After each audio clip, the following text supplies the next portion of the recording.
We continue now at the top of Daf Yud Gimel Amid Beis Meseches Avoda Zara. This is Avodah Zarah Daf 13b. On the previous Amid, the Gemara was discussing what does it mean behema teyaker, that you uproot the animal. On the previous Amid, the Gemara said it means that you're going to remove the hooves of the animal. And now the Gemara is in the middle of bringing a brisa that says that nowadays you're not supposed to make items hektish because there's no Beis Hamikdash. And if you do make the items hektish, so let's say for example it's produce or things similar to that, yerokvu, they should be left to rot. Mo sukli matchos, if it's money or if it's metal vessels, yolichem liyam hamelach, they should be taken to the Dead Sea. Ve'ezehu ikar, and what's considered ikar when it comes to an animal? So here the brisa says, Noel delas befona, you close the door in front of the animal. Rashi says, Ve'ein la matochal v'tamas, it won't have what to eat and it'll die. V'hi meisa me'elez, the brisa says, it's going to die on its own. So that's really what it means, teyaker. So which one is it? And the Gemara continues and says, Amar Abaya, Abaya says, Shani Hasam, it's different over there when you're talking about making something hektish, Mishum Bizayon Kachim, because of the fact that it would be a Bizayon, it would be a disgrace to hektish. Rashi explains, Hasam Mishum Bizayon Kachim, Diamr Teyaker Eino Mesum Heir. If you're going to say Teyaker, it's not going to die very quickly. Nira Bizayonal is Man Meruba, so then Bizayon is going to be for a long time. And so therefore, the Gemara is saying that in the case of Kachim, it's actually preferable to just close the door and let it die in that fashion. Again, that is less of a bizayon than removing the hooves. And the Gemara continues and asks, V'nishchetei mishchat, but if that's the case, why not just shecht? Why not just slaughter the animal and kill it in that fashion? And the Gemara says to that, Asu behuli de takol, if you're going to do that, it's going to come to be a stumbling block. Rashi explains, V'nishchetei mishchat, the imisham shchutei chutz, if you're going to say that the issue is you can't shecht kachim outside the Beis HaMikdash, a bedek habayis lo mechayev, when something is hektish in the terms of bedek habayis, meaning its value is hektish for the repair of the Beis HaMikdash, that's not really an issue. But the Gemara then says that if you aren't going to shecht it, lidei takol, it's going to be a stumbling block, because la'achli, you're going to end up eating it, and that's going to be problematic. The Gemara continues, v'lashavya gistra, okay, so what you should do is you shecht it and just totally destroy it. Rashi says, gistra yechatzcheno l'shnayim, you just cut it in half. Haleka bizayin kachim, that's not a bizayin of kachim. The mesa maher, it's going to die quickly. V'takola leka, it's also not going to be a takola. The lo'achli mina, no one's going to eat from it if you cut it in that fashion, so why not do that? And the Gemara says to that, Amar Abaya, Abaya says, Amar Krad, no, that's because the Pasuk says, when it comes to the idols, you destroy their altars, Lo sasun kein la'Hashem Elokeichem, you shouldn't do that to Hashem, meaning to say this is kachim, and to kill it in that fashion, that would not be appropriate, that would be a violation of the idea in this Pasuk. And the Gemara continues with another answer why by hektish, again in a situation where there's no Beis HaMikdash, we don't say that you remove the hooves of the animal, but rather we say that you close the door in front of it and it dies on its own. Rava Amar, Rava says the reason why you're not going to remove the hooves is because if you remove the hooves, it looks like you're putting a blemish on something that's hektish, and that's problematic to be matil mum bekachim, and so that's the reason why we don't remove the hooves. Again, this is the second answer. Abaya's answer is we don't remove the hooves because of bizarre kachim. Rava is saying because it's near a kematel mum bekachim. The Gemara continues and asks, near it appears like matel mum bekachim. Mum ma'alyu, you actually are. You're putting a blemish in something that's hektish. So it really should be exactly that problem. The Gemara says, no, hani mili bizman shebeis hamikdash kayim. The violation of being matel mum bekachim really only exists when there is a Beis Hamikdash. The chazil hakrava, where in theory you can offer the animal on the mizbeach. But hashta de lo chazil hakrava. But right now, where there is no Beis Hamikdash, there's no possibility of offering on the Mizbeach, less ladva, there really is no problem. Matal mum bekachim. That's why Rava says nira kematal mum bekachim. But the Gemara says v'lahavi kematal mum bebal mum. But why should that not be any different than putting a blemish on an animal that already has a blemish, which actually is prohibited? Yafagav de lo chazil hakrava. Now, even though that animal already is not fit to be offered on the Mizbeach because it already has a blemish, asur, but it's still prohibited to give the animal another blemish, and so therefore there should be a problem matal mum bekachim, even though there's no possibility of offering it in the Beis Hamikdash, because there is no Beis HaMikdash. But the Gemara continues and says, Baal Mum, when it comes to an animal that already had a blemish, Nehidalo Chazi Lagufe, granted that animal, you can't offer the animal itself on the Mizbeach, but Lidmei Chazi, but its value, you can give the value of the animal to the Beis HaMikdash, because there is a Beis HaMikdash. La'afuke Hacha, that excludes over here in our case, the Lo Lidmei Chazi, V'lo Lagufe Chazi, here, you can't use it for its value, and you can't offer the animal, because there is no Beis HaMikdash, and that's why there is no real Isser of matal mum bekachim. Rava just says it's nira kematal mum bekachim. And the Gemara continues, Ashkechei Rabbi Yonah Rabbi Eloi, Dekoya Pischa de Tzur. Rabbi Yonah found Rabbi Eloi that he was standing by the entrance of Tzur. Amar Lei said to him, Katani behema tayakar. It said in the brisa that was quoted on the previous Amud that if you buy an animal at a pagan fair, so the animal needs to be uprooted, which again we said it means that you're going to remove the hooves. And so the question is, Evid Mai, what if a person would buy a slave? Would you then inflict this kind of harm upon the slave? And the Gemara continues and explains, Evid Yisrael lo kami boili. When it comes to a Jewish slave, that's not even a question. Of course, you're not going to inflict any harm on that slave. Ki kami boili evid ovid kochavim mai. The question is, let's say it's a non-Jewish slave, what would be the halacha? The Gemara says, Amar Lei said to him, Mai kami boilach, what's the question? Tanya, we learned in a brisa, ha'ovdei kochavim v'haroi behemadaka, when it comes to the idol worshippers, and when it comes to those who graze the smaller animals, so lo malin v'lo moridin, you don't bring them up, let's say they're in a pit, you don't save them from the pit, but you also don't throw them down, you don't actively do anything harmful, and so the same thing would be true by an Evid Ovid Kochavim. And Rashi explains, Evid Mai, by a slave, what would be the halacha? Meaning, Lokach Sham Evid Mai, if he bought at the pagan fair a slave, what's the halacha Rabbi Nosson? According to Rabbi Nosson, Mayas Elo, Yakrenu Olo, should you uproot the Evid or not, like we're doing by the animal?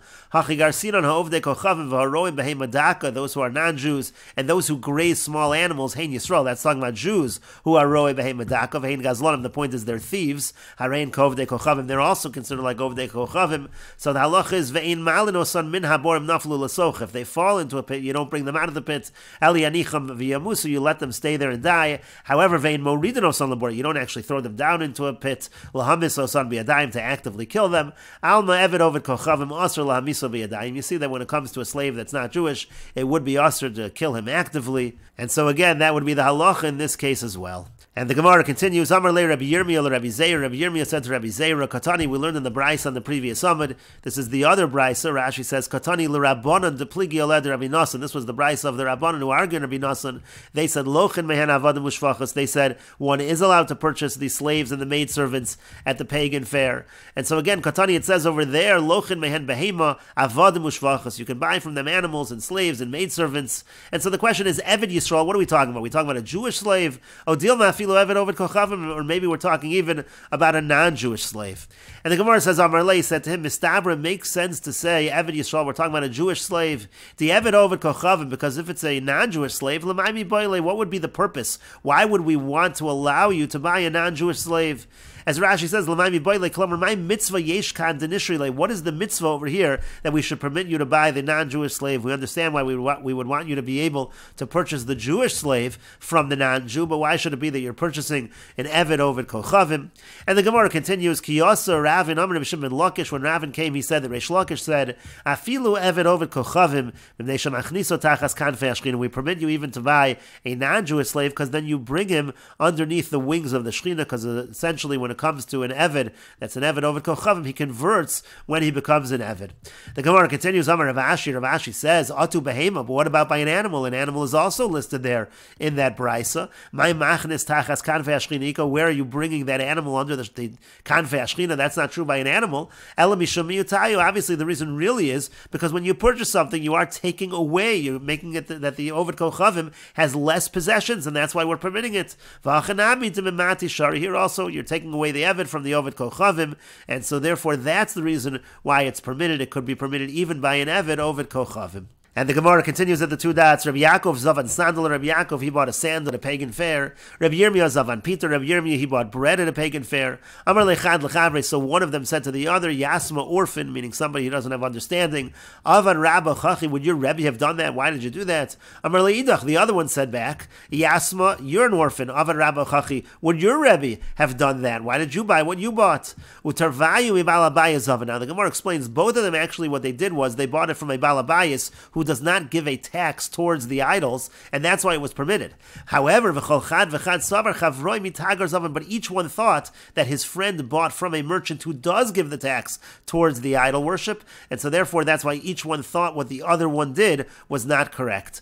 As the Gemara continues and explains, Rabbi Abba says, Rabbi Abba, the son of Rabbi Chia bar Abba says, we only learned that it's prohibited if you buy from a merchant, the shakli michsa mineh, because he takes collects that tax. Avo belokeach mi balabayis, but if he buys from a balabayis, to lo shakli minei michsi, he doesn't take a tax from him, mutter, then it's going to be mutter, and that's a distinction we made on the previous summit as well.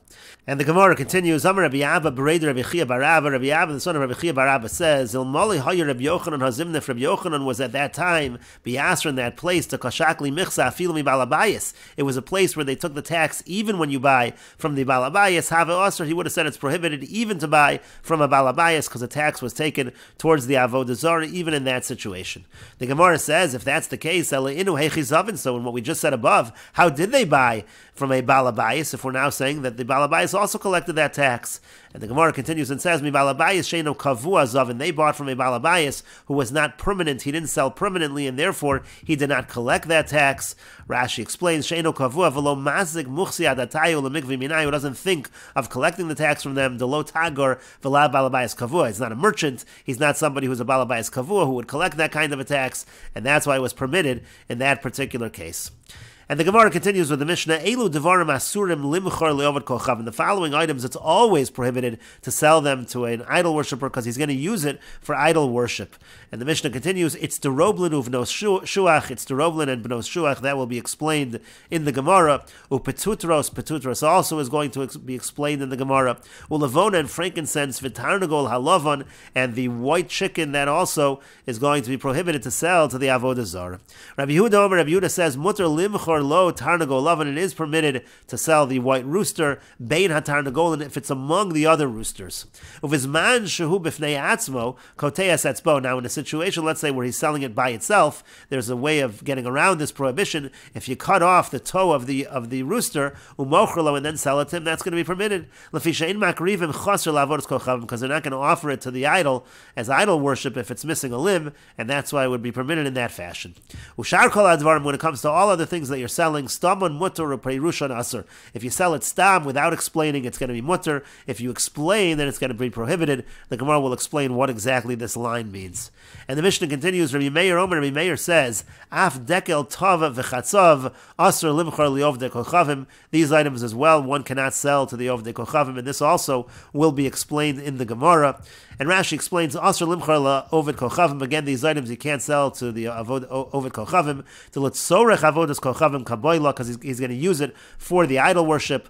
Mocher lo tarnagol lavan ben tarnagolim, he can give him the white rooster among the roosters. Lokach oved kochavim yisrael tarnagolim harbe, means as follows. Let's say the non-Jew purchases many tarnagolim. Mutter limchor beineim tarnagol lavan, among them you could sell a tarnagol lavan. To cave in the shakel mine acharini, because if he's already purchasing a whole bunch, lav lavodas kochavim kaboilu, he doesn't need them for the Avodah Zara. And we will continue with this discussion in the next video on Daf Yudalid Amud Aleph.